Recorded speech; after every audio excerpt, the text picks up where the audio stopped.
Ils sont venus chez elle au milieu de la nuit, se sont déshabillés dans la pièce à côté, ont écouté celui qui a tout expliqué, puis l'ont suivi jusqu'à la chambre, jusqu'au lit. Elle était couchée là, endormie par la drogue.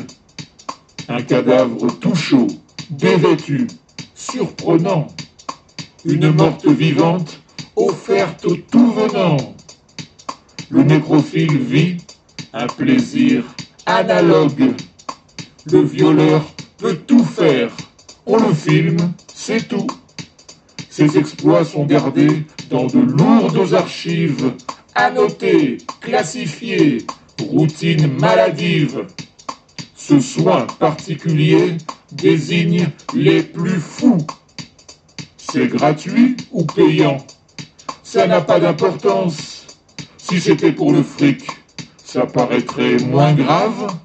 Presque, on excuserait ce fabricant d'esclaves? Non, c'est pour la domination et sa jouissance. L'homme blesse la femme en ce patriarcat, et parfois il la tue. C'est le jeu ordinaire, comme sont ordinaires tous ses partenaires. Il n'y a aucun monstre parmi ces goujats. Ce sont de vrais Français, trouvés facilement.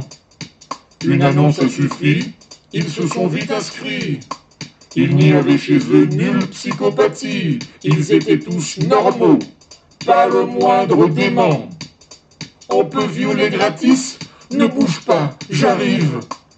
L'idée était si belle, il fallait refuser? Pourquoi? La femme, il suffit de la réifier. On l'utilisera de manière lascive. En tout homme se trouve un violeur en puissance, à des degrés divers. MeToo nous l'a montré. Et il en faut très peu pour voir se déclencher cette lubricité, suivie de sa souffrance. Nous sommes tous touchés. Le sexe importe peu, même si les hommes dépassent 9 sur 10. Leur force physique n'est en rien un indice de maîtrise tranquille. Ils sont lâches, odieux. Et ceux qui ont touché cette femme endormie n'ont même pas voulu reconnaître leur faute. Ils ont fait ce qu'a voulu accepter leur hôte, filmé par lui, visqueux, dans cette ignominie. Triste bisou pour celle que son homme endort pour tripoter son corps, tout seul ou à plusieurs.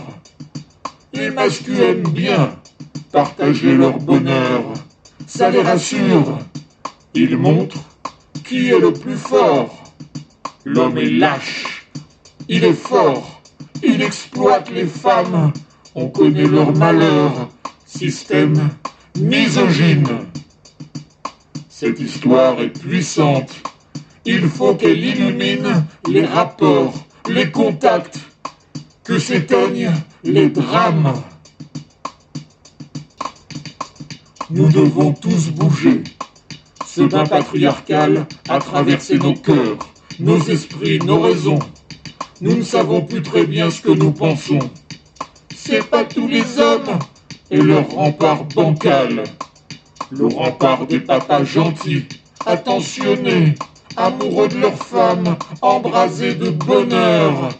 Mais la route peut se montrer piquée d'erreurs et le patriarcat peut faire trébucher. Aucun monstre n'est là, ce serait trop facile. Ces ordures seraient si simples à dégoter. Pourtant, tu sais, le coach les a rondement trouvés. Certains ne savent gérer leurs élans virils. Ce procès horripile les masculinistes pour plusieurs raisons. Mais la plus embarrassante, c'est que leurs adeptes vont bien voir qu'ils leur mentent. Parmi les violeurs, aucun migrant sur la liste. aucun OQTF, plus rien ne tient debout. Le grand bouc émissaire, où s'est-il échappé? On va croire à un truc jamais envisagé. Des Français oseraient dépasser ce tabou? Violer une femme complètement droguée, violer franchouillard sans migrants dans cette escorte, violer comme on transperce une personne morte, violer, spécialité française à essayer, règne au-dessus de ce dégoût la phrase la plus bête. Les féministes luttent pour avoir des droits qu'elles ont déjà. Telle est leur mauvaise foi. La déconstruction arrive. Rien ne l'arrête.